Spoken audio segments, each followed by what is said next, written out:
Всем доброго времени суток. Вашему вниманию первый вводный видеоурок по шахматам.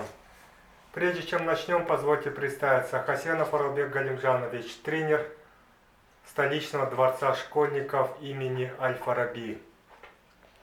Прежде чем начнем серию видеоуроков по шахматам, сначала давайте немножечко пояснения. Первое, это видеоуроки будут рассчитаны на два уровня учащихся, соответственно, начинающий и продолжающий.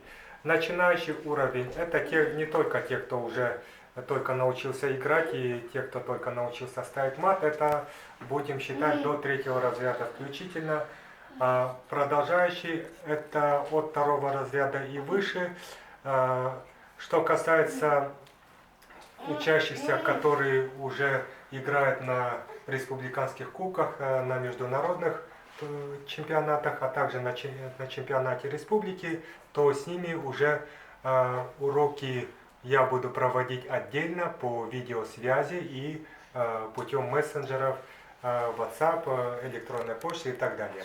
Но давайте сначала по начинающим.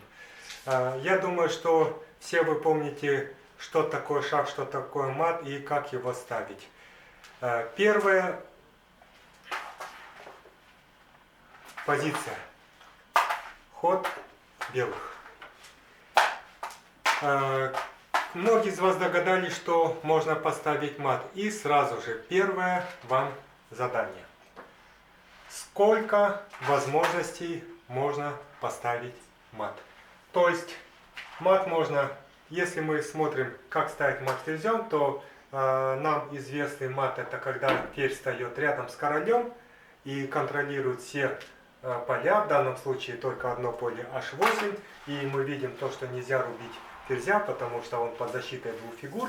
Ну и первое задание, которое вам предстоит решить, это указать, сколько возможных ходов поставить мат в один ход и указать все ходы, как они называются, поскольку вы уже многие знаете, как делать запись.